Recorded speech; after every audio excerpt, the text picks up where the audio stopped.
Hello, welcome to Kids Time at Baraton TV, here and hereafter. Hello children, Hi. you are fine? Yes. Thank you, I'm happy to see you. Now today, we want to listen to a story entitled God Answers Prayers. Yes, God does what? Answers prayers. Yes, now children, Yes. have you ever been stranded? No. Oh, you are lucky. You have never been stranded. That's good. Me, I was stranded one day, long time ago, when I was your age. Who is in grade 6 here? Wow. I was in grade 6. And I was studying far away from home in a boarding school. Who is in a boarding school here? Oh no. So you don't know what a boarding school is like, yeah? So I was studying far away from home, like 133 kilometers from home. That's where we were studying in West Pokot. Do you know West Pokot? Yes. Have you ever been there? No. You have never been in West Pokot? Oh, one day I shall take you there. It is a land, it's a beautiful land with nice hills, but it's far. But those days, in fact, I know nowadays it's not as far as it used to be because nowadays communication is swift, vehicles are many. But those days when I was there were like only 2 buses. If one went this direction, another one was coming to Kitale, another one was going the other side, and very few Nissans. So it used to look like it's very far. When we started from home, we left home very early to reach there in the afternoon. So I was studying there in grade 6, and I had a young brother. My young brother was also there. He was called Geoffrey. He's now deceased, but that time we were studying there together. So I was in grade 6, he was in grade 4. So one day while I was in class, just a few minutes before lunch, I was called to the office of the principal. You know, usually when you're called by the principal, the first thing that comes to your mind is like, what have I done? But then I went, I said, I have not done anything. I walked to the principal's office, and there the principal told me, you know what, your brother has not been feeling well. And for sure, during that week, my brother was not feeling well.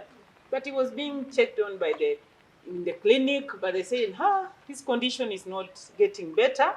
You need to take him home for further checks. So they said, Evelyn, you need to get ready and travel home.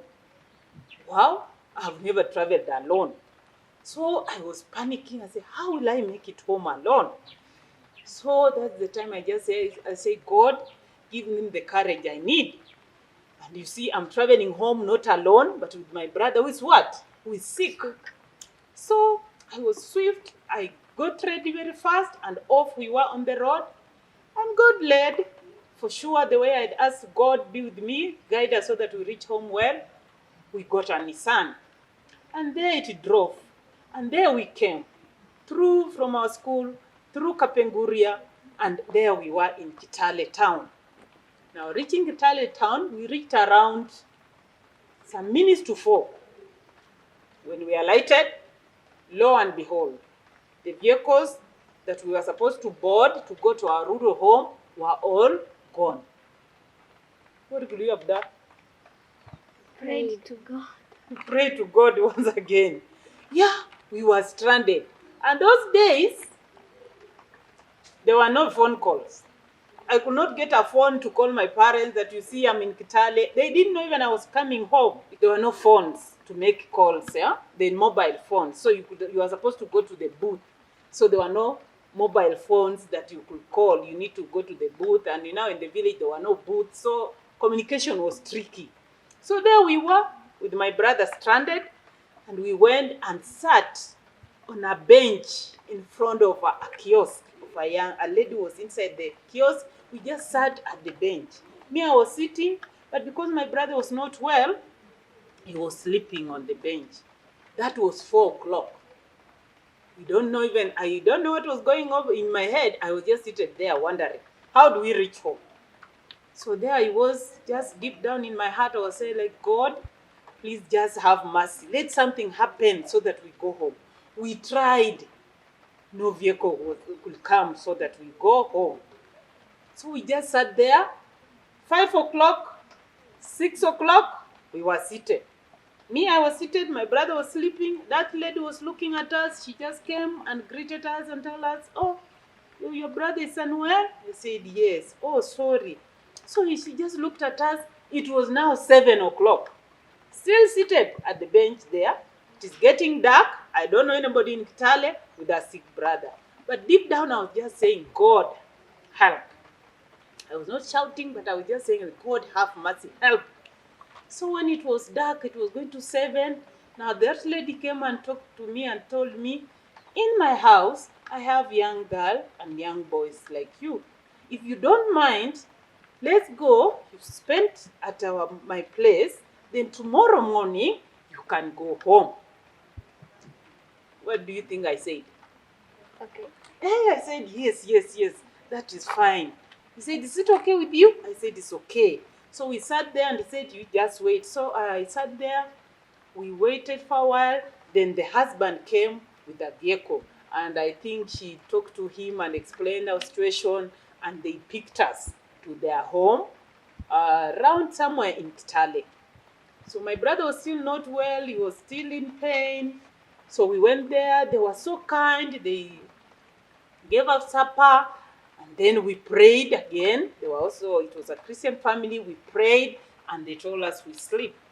Now, guess what? As we were sleeping at night, the condition of my brother became worse.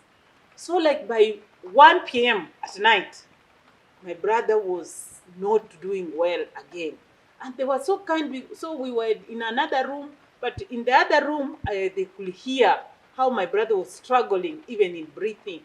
So they woke up and came and told me, "What is it?" I said, "He's in a lot of pain. This is it." Then they told me, "Let's take him to hospital." That is 1 p.m. at night. And for sure they came. We took my brother to the hospital, Kitale District Hospital, and he was admitted there. At night, they did all the processes, and my brother was admitted in Kitale District Hospital. Then we went back home with them.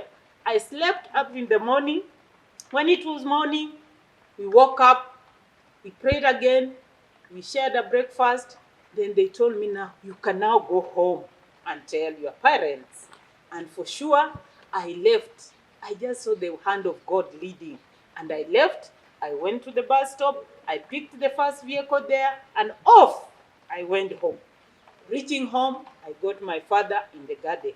He was like, "What are you doing here at this time of the day?" Then I explained the story, how it was. He was just wondering. He said, "Are you sure?" I said, "Yes, I'm sure of what I'm telling you." And he was like, "That is okay." So I remained at home, and my father took off, went to Kitale, and my brother was treated, and he was discharged. He got well. So, children, what I learned that day is that God answers prayers. I was really stranded. We were stranded, and God answered my prayer. We got a good Samaritan who let us in, and not only taking us in, but was so concerned that when the condition of my brother worsened, he could not say, "Me, I don't know. Let them sleep until morning. The parents will come and take care." He took my brother to hospital, and I just think it was God's making that even we didn't reach home. Because if we reached home, our home is in the rural area. Coming back to Kitale District Hospital could have been far.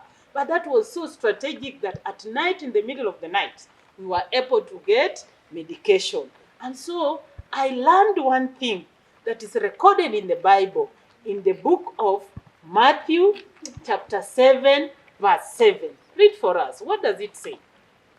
Ask and it will be given to you. Seek and you will find. Knock and it will be opened to you. Amen. It says, ask and it will be done what? Given to you. Seek and you'll do what? Find. Knock and you'll do what? The door shall be opened. Yes, so children, in our lives, there comes a time when we get stranded. When you are in a situation you don't know what to do. Always remember, there is a God in heaven who is just waiting for you to do what? To ask, to seek, and to knock. So all as we grow, when you get in situations when you don't know what to do, remember the first thing is to do what? To Pray. ask and to knock and to seek. And how do we ask? By praying. By doing what? Praying. By praying. So we want to sing this song, Prayer is the Key. You know the song? Yes. Yeah, shall we sing? Prayer is the key. Prayer is the key. Prayer is the master key. Jesus started with prayer and ended with prayer. Prayer is the master key. So always remember to do what? To pray. And may God bless you.